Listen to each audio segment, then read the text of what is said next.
Football here at Anderson High School with head coach Evan Dreyer, and 10-2 Redskins last year, coming off a pretty good season. But man, coach, lost a lot on offense. Tell us about how we're going to replace some of that firepower. I think it starts with our O-line coming back this year. I truly believe that this is a different football team than I've ever coached in the past. It's led by the line of scrimmage on both sides, one with experience and one without experience. So our offensive line is going to have to lead us early on in our scrimmages and early on in our tough schedule.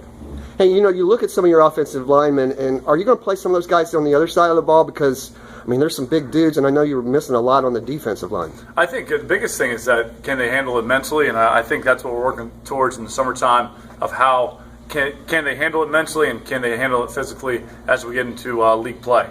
You talk about this team, and it's a little different than you've had in the past, but I would think with all the different teams you've had in the past, you got to be pretty excited about what this group the potential, don't you? Potential is a key word, and sometimes it can be really, really good, sometimes it can be really, really bad.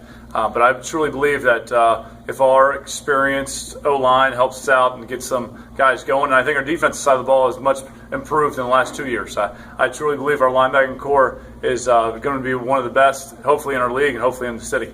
2 years ago, you guys made your first playoff appearance in several years at the school. It's probably almost a decade. And now that they've had back-to-back seasons in the playoffs, how's these seniors and the veterans on the team? I mean, how do they react to this now? Are they going to be? I'm sure they're not fearing the playoffs by any means. I think the biggest thing is that we've had 2 really good scrimmages, and then we play Mount Healthy in the Crosstown Showdown, and then we play Hamilton at GMC foe. That they played years ago. So we're excited about that. And then our conference is very, very good. And I think we've had some really good coaches and we have some really, really good players. And that's the main thing is that we are definitely a league that is improving year in and year out. I mean, how important was it for Milford to take that step forward and West Claremont last year to take that step forward to making this a really good, tough league? I think the biggest thing is that we've always had the Kings and Turpin, and I've always been steady, and then West Claremont with Nick and Milford with Tom. They've done a great job. Their kids are really believing, and that's what's making our league so much fun right now is that you have to play every game, you have to compete every game, you have to play really, really well to win each game, and that's made our schedule even tougher, and we're excited that our league is definitely on the rise. Can you believe you've been coaching as a head coach for 10 years? I mean, it seems pretty hard to imagine, doesn't it? I would tell you at 23, there's either coaches that get fired or get hired, and I think that's the biggest thing is that I've been really, really blessed in 10 years to be where I am today and to have the coaches surround me with all their experience, and I think that has helped me along the way. You were lucky to get a job so early on, right out of school, right out of college.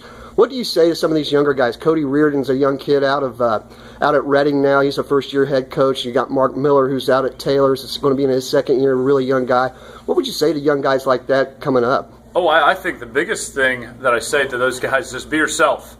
I always looked at it and say I wanted to be the next Kerry Combs. I want to be the next Tom Bolden. But then I realized I got to be the best Evan Dreyer to be who I am. And then I got a bunch of coaches around me that really believe in what you preach every day. And I would tell every coach, do your thing, the best thing you do, and do it to the best of your ability. And I think we're doing it here as much as I can. But I also hired guys that former head coaches, and I think that's the biggest thing is that you have to be able to look at your weaknesses. And I look at my weaknesses day in and day out, and I think I've got 3 former head coaches. I got Jeremy Flug, I got Matt Standard, I got Jason Lynch, and then I've got former OCs, and then I've been blessed to be able to get coaches onto the next level. Chris Stewart is now at Madeira. Jeff Essick is now at Bethel. Tyler Evans at Western. And Chris Dukes is now the DB's coach at Tiffin. So we do a great job of developing coaches, and I would tell anybody it's a great thing when you develop and people move on to a place where they want to be. There you go. That's head coach Evan Dreyer, the Anderson Redskins.